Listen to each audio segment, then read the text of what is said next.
Hello and welcome to this session of the Bloomberg Equality Summit. I'm Mallika Kapur. I'm the Deputy Global Editor of Bloomberg Live, and I'm so pleased you can join us for this very special session. I am privileged to introduce two amazing guests. One is a legend in the business world, the other one is a giant in the music industry. And they are both using their platforms to create a much more fair, a more just, and a more equal world. So please join me in welcoming Marc Pritchard, the Chief Brand Officer at Procter& Gamble, and multi-platinum artist and activist John Legend. Gentlemen, welcome.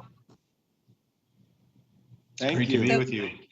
Thank you. great to see you. 2020, what can I say? We are at what feels like a momentous time in our history. We have the pandemic, we have protests around the world, a great movement towards racial justice, an election which is coming up. Emotions are running high. Marc, I want to come to you first. How are you? How is P&G responding to what you've called these cracks in our society? Well, what we recognized is that throughout history, whether it be in pandemics, disasters, downturns, equality takes a big step back. And it affects, and it happens now. 70% of the frontline workers are women. 340 African Americans are 340% more likely to die from COVID. 80% of Hispanic adults work outside of the home, so they get disproportionately affected by things like this. And so, what we recognize that business really can be the greatest force for good, as well as being a great force for growth, because we have the means to do something about it. So we don't want to let those inequalities widen. So we've done a number of things. Number one, we recognize that, you know, we make cleaning, health, and hygiene products. People use these products every day, but there's a lot Mhm. of families out there that don't have access to them. They can't get them. They don't have Yeah. the means to get them. It becomes even more difficult. So we took our existing disaster relief work that we do every year for hurricanes and other types of things, and converted it to relief for COVID. So we basically donated tens of millions of dollars worth of products, cash, as well as masks, hand sanitizers, other things, to families in need all over the world. We connected with 200 relief partners like Feeding America, Matthew 25 Ministries, International Red Cross. Then Mhm. we took the next step. We're the world's largest advertiser. So we Yeah. use our voice as a force for good. And so what we did is we stepped up. We got together with Global Citizen, with BET, with Hispanic Star, with CBS, NBC, ABC. We got together with ABC. We got together with John. We got together with a number of different groups so we could help raise money with a number of different programs. And we did it in such a way where we created content, we created advertising that fit. So it focused on the problem, shined the light on the African American problem with a piece called Circumstances, shined a light on Hispanic with Estamos Unidos, shined a light on women with a piece called Choose Equal. Yeah. And then after the racial problem, the racial unrest hit, then we stepped up again and we re-released The Talk, which is a film that really shines the light on the talk that Black parents have with their kids, with the prejudice they're going to face. We re-released The Look, which you just saw, which That's shows right. the racism that Black men face every day. And then we did another one called The Choice, which focused on really inspiring the white community to step up and take action. So using our voice as a force for good to shine a light on these issues and raise money at the same time, while also giving people products who need them in need. Yeah, and like you said, you have an incredible platform to do that, given you are the world's largest advertiser. John, I want to come to you next. The events of this summer have really put race front and center of the national conversation around equality. Louisville remains on edge tonight after the news we've just got, of a former police officer being indicted in the Breonna Taylor case. How has race in America affected your work as an artist? Well, I think, first of all, let's be clear about what the issue in America has been. The foundations of this nation were built with slavery and a caste system that put African Americans at the bottom. And that's been part of the foundation of this nation since the beginning. We've never escaped that legacy, despite the achievements of people like Barack Obama, myself, and other African American high achievers. There still remains a huge disparity in so many outcomes in our society, and it's part of the legacy of slavery, of Jim Crow, and of a system that has been from the beginning biased and harmful against Black Americans. And so that system continues. It's not broken. It's working exactly as it was designed to work, and it's been the cause of so much pain, so much heartache, so much loss, so much death in our communities.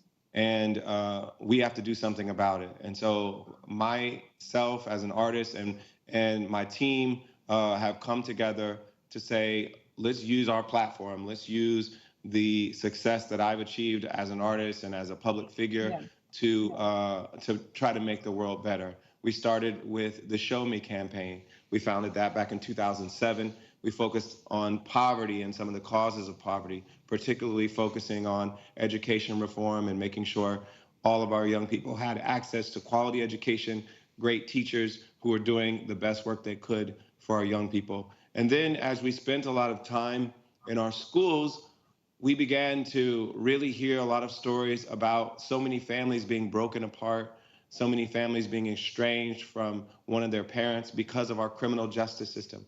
And the more I read about it, the more angry I got, the more outraged I got. I read that America was the leading incarcerator in the world, that more Black men are under corrective control in America than were in slavery in 1850. When I read about those things, I realized we couldn't just focus on education. We had to focus on changing our criminal justice system so that it was actually just, so that it was actually solving problems in our communities and not creating more problems, so that it was actually being edifying and not destroying our communities, and so that it wasn't biased against Black and brown people. And so we founded Free America. Free America back in 2014 started as a listening and learning tour. We visited jails and prisons and juvenile detention facilities and immigration detention facilities, and tried to really listen to all the stakeholders who were involved in our system and try to figure out what we could do to make change. We specifically spent a lot of time talking to activists and organizers, many of whom were incarcerated, many of whom had interactions with the criminal justice system that profoundly affected their lives. We wanted to listen to them, center their voices, uplift their voices, and collaborate with them to actually make tangible change. We've been trying to change laws in states all across the country. We've been monitoring and educating people about district attorney races so that they understood the impact that a prosecutor has on the way justice is meted out in our society. And all of those efforts have been really fruitful. We've seen a lot of state laws changed. We've gotten some progressive prosecutors elected. We've educated the public and elevated this conversation around justice in so many ways. And that's just a quick summary of some of the things we've been doing over the past few years. One of the things you're both working to eliminate is unconscious bias. But sometimes a bias is so deep rooted, it becomes just that. It becomes unconscious bias and, or, becomes a habit, which is what we just saw in the ad that we just played before our conversation. Marc, can an ad campaign really change mindsets? Well, the thing about advertising and all media is what it does is embeds images in people's minds. And those images then create bias because people start to think that that's what normal is. And so that's why advertising, which reaches people thousands of times a day, as well as media and news, has the power to change people's minds. It has the power to persuade, to shape culture, to spark conversations. I'll give you "always like a girl" as an example. It literally changed the meaning of the phrase "like a girl." 19% of people thought it was positive before "like a girl." 76% of people thought it's positive after the world. So we view then, because we're such a large advertiser, we have a responsibility to make sure that our advertising, first and foremost, accurately portrays every person, accurately. So not stereotyped, not diminished, not denigrated, not in any way objectified, not misappropriated, regardless of gender, race, ethnicity, sexual orientation, gender identity, religion, spirituality, age, body type, the whole, or ability. Because when you do that, when it's accurate, then ultimately that starts to become the norm. So people think, well, Yeah. that's the norm, and you don't see The that. more you So, see it, the more and you then, normalize it. yeah, you normalize what accuracy is as opposed to what is seen that are many of the stereotypes. Now, the other thing though is we take a stand every once in a while. Every once in a while, we go right at it and say, okay, we're going to take a stand. Like a girl, like on Gillette, we believe, like we did on the talk, like we did on the look, like we did on the choice, because these are stands where you have to actually call out bias and racism. It's not because Yeah. some of it's unconscious and some of it's conscious, and so we have to Mm. call it out. And we have taken heat over many of these things. We have gotten a lot of debates, lot of letters, a lot of stuff, but that's okay because they're starting conversations, and the vast majority of people have a conversation about maybe a conversation they've never had before. And so that's important That's the because goal. that conversation leads to understanding, empathy, and ultimately action. And that's why we do these things and why we'll continue and why we're working with John on a number of different things, including something we just did recently called Talk About Bias, which actually paired people together to talk about what their real biases were. A powerful, powerful way of getting conversations going. John, before you were famous, were you ever given the look? And how has that influenced your activism today? Absolutely. I've been given the look. And sometimes it's so subtle, but you're reminded that in various ways that you have to prove that you belong in certain spaces.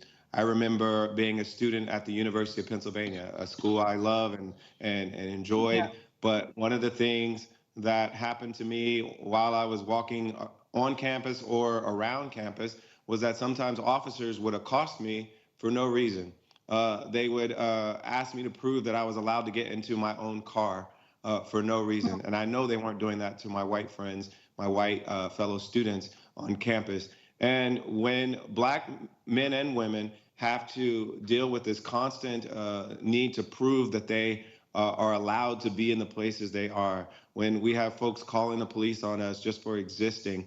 I have a cousin, young cousin that just graduated from Penn as well. Again, she had a great experience there in general, but she still had this happen to her where someone called campus police on her because she was in a lab building that they thought she shouldn't have been in. And Mhm. because of the color of her skin, they found her suspicious. And this is not a Penn problem. This is a problem all over the nation. We've seen some of it highlighted in social media. We've seen some of it highlighted on the news. And this is the kind of thing that causes pain, that causes even death in the Black community. And it's a constant source of stress for us that we have to navigate this kind of obstacle course of making sure we don't scare anybody or make anybody feel uncomfortable lest they call the police on us. This is not the way we should live. And I believe that calling these things out, speaking about these things in public will make people of good conscious um, try to do better. And some people are consciously biased, and they're not going to change their behavior because you point it out. But I do think a lot of people don't realize they think like this until it's spoken about, until it's talked about, and it makes them check their own biases and think about the ways that those biases manifest in their behavior toward other people. Make them think about the way they approach hiring or renting out their apartment or just walking past someone on the street. Make them think about those things and check their biases and try to do better. I think the work that P&G is doing to make people think about these things and bring up these conversations is actually helpful and edifying. It's not going to fix everyone's issues and cure every one of their biases. But I do think for those who actually want to do better, it's going to help highlight those concerns and give them a sense of empathy for what people like me and many other people that look like me have been going through for our entire lives. Here's a question I want to ask both of you. You know, the CEO of Wells Fargo has said that there is a limited pool of Black talent to recruit from. This is the statement the Wells Fargo CEO made, blaming this limited pool of Black talent for trouble reaching their D&I goals. And I just wondered if I could get a reaction. Marc, do you want to go first? That's the pipeline myth. And it's a myth. It's untrue. It's absolutely inaccurate. I've heard that before. And the reality is there are talented people out there. There are talented Black people, brown people, Asian people. They're talented out there. Our jobs are to find them and connect the pipes. So it's, and what has happened is that, and John said it, the system is designed in such a way that it favors the majority. So it's not broken, it was built that way. So what needs to happen is we need to change and break that system.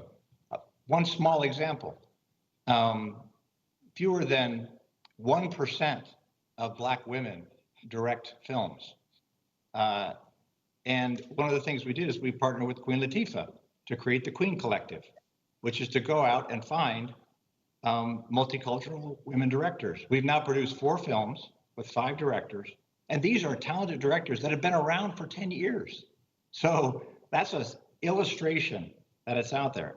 I've talked to our agencies about this. I've said, how do you make decisions? Well, we only look at the portfolio. I said, well, look beyond the portfolio. You need to look beyond the portfolio. And they said, you're right. We got to make some changes to how we do things. So I'm kind of passionate about this one because I've heard that before. And it's a myth, and it's a structural inequality that needs to change. John, and it's a vicious cycle as well, because if you don't hire those folks, then they can't build those portfolios, and then you turn around and say, well, they don't have the portfolio, and so it becomes a vicious cycle, and so someone has to break the cycle. My friend Ava DuVernay, with her show on the OWN network, she decided she was only going to hire female directors. And, some of those women didn't have these long resumes because they've been discriminated against for so long. But she decided, I'm going to help build their resume by hiring them. And that's part of the solution, is investing in underused, overlooked talent and giving them an opportunity to close that gap. And also, I think our major corporations have to realize they're part of the problem as well when they cause harm in our communities. Wells Fargo, in particular, has caused significant harm in our communities by deceiving people and duping them into taking mortgages that they shouldn't have taken. When you cause so much harm in the community and then turn around and say, oh, there are not enough people prepared to come and work for us, you're part of the problem too. So be part of the solution. For all of our major companies, they need to make sure they're paying people a living wage so they can have childcare and take care of their families. And then, it's not enough to be philanthropic to try to clean up the messes that we've made as a society. How about we stop making so many messes? How about we start investing better in our communities, and our corporations need to stop doing harmful things in our world that philanthropy and the government have to clean up for. John, you've been. Mallika, if I can add another point, is it gets back to what you have to do is be deliberate about and identify what are the structural inequalities and the systemic inequalities and break them down. For example, when John and we work on Friends at Work, which is his team, and we produce something, we deliberately say this whole crew who's going to produce this is going to be completely diverse. So we make that decision, and that means you go off and select that. We're now spending a lot of time investing in Black-owned, Hispanic-owned, Asian Pacific American-owned and Native American-owned broadcasters. They're out there. There's thousands of them out there. We don't have a system with our current agencies that finds them, so we're finding them. And then what we're doing is we're then using that as to create a system to invest in them. Because when we invest in them, we're investing in those communities. And so that's the kind of thing that companies need to do, is take the time to understand the structural inequalities, break down the system, and create a new system. John, I want to turn our attention to the upcoming elections, and you have been a real champion for voting rights. Less than 2 months to go to the elections now. You have been busy encouraging people to vote, and you've been very active in Florida. In fact, we have some news about your work with voter activism in Florida. Can you tell us about that? Yes, we've been able to raise over $20 million with Mike Bloomberg's help and the help of many other individuals, including some of our grassroots supporters and also some high net worth individuals who donated a lot of money, like Mr. Bloomberg did.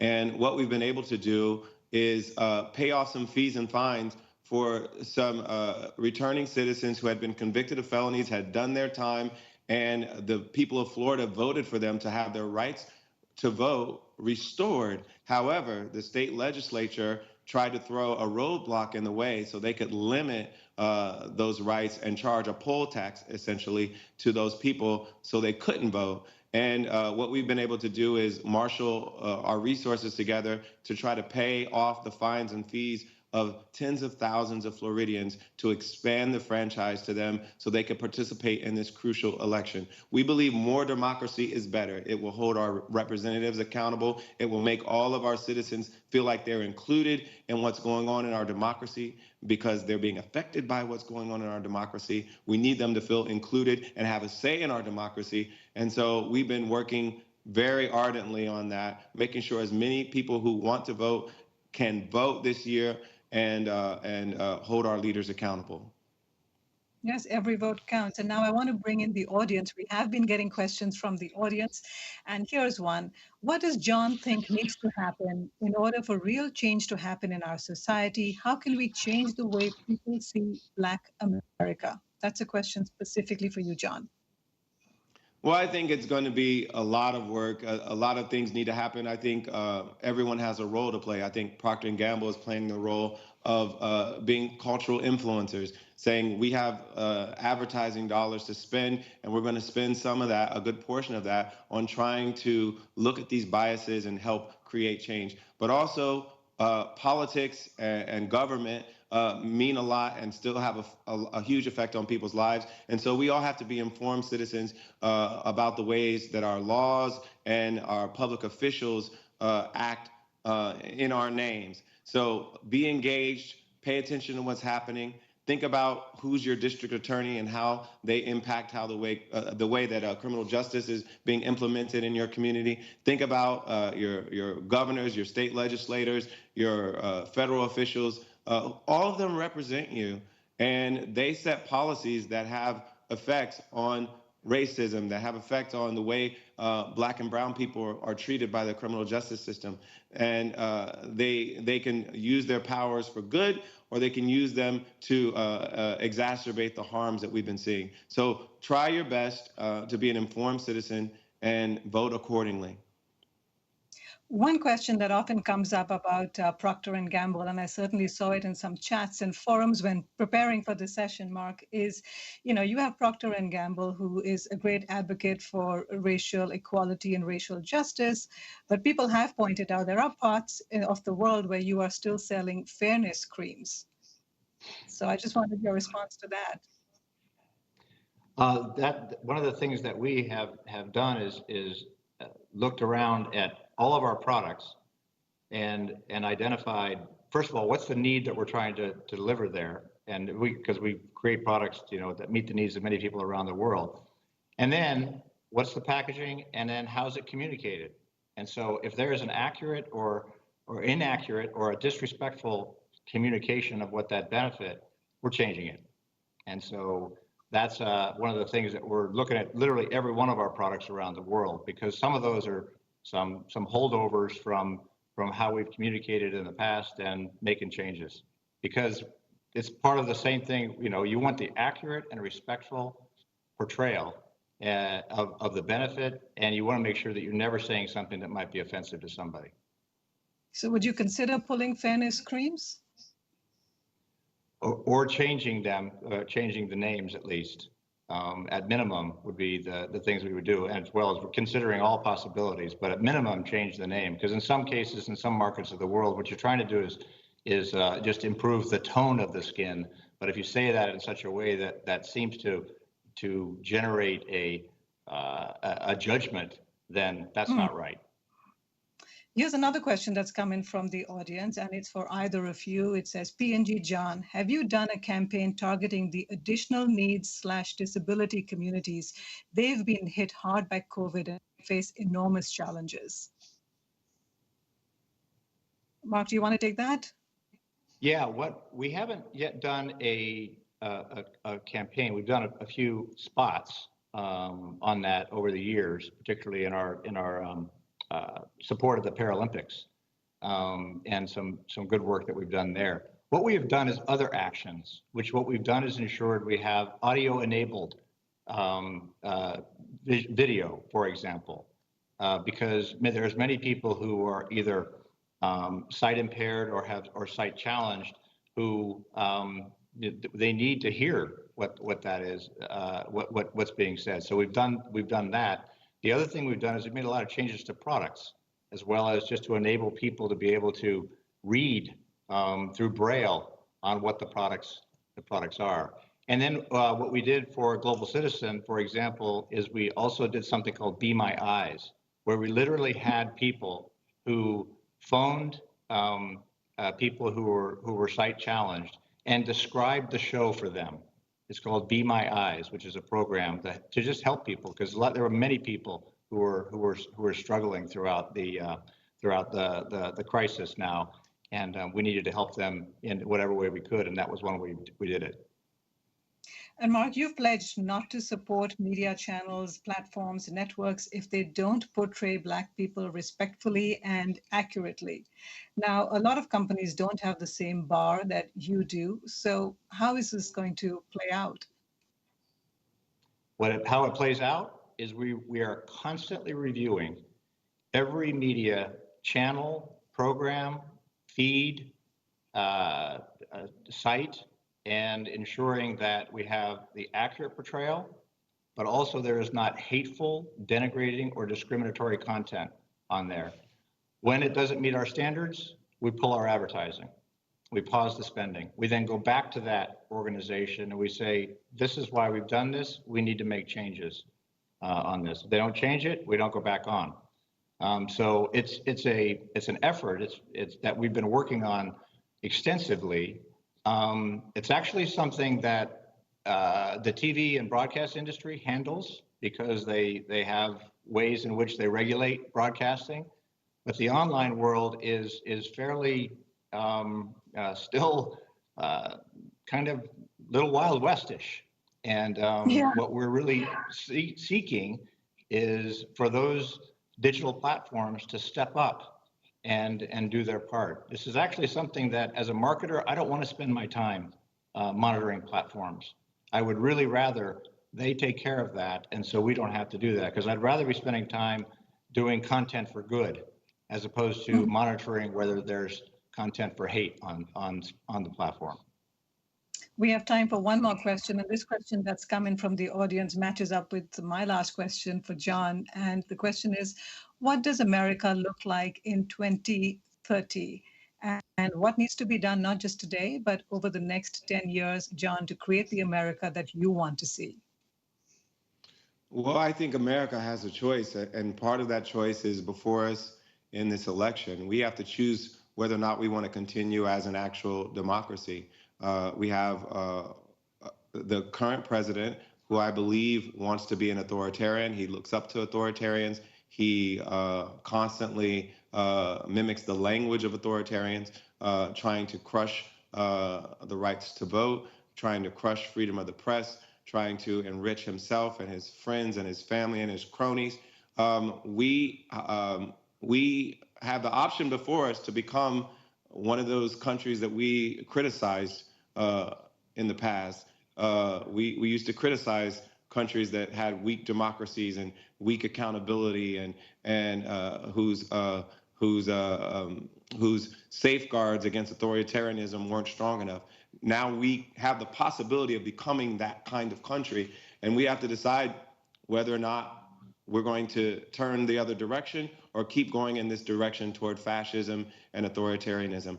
I don't think it's alarmist to say that that's the level of starkness of the choice that we have before us. And so we have to decide. I'm hopeful. I'm hopeful that the energy of the majority of Americans, which I believe are pro-democracy, pro-equality, pro-justice, I'm optimistic, and I believe that progress is going to win, justice is going to win, equality is going to win, democracy is going to win. But it is not a done deal, and we have to fight to make sure it happens.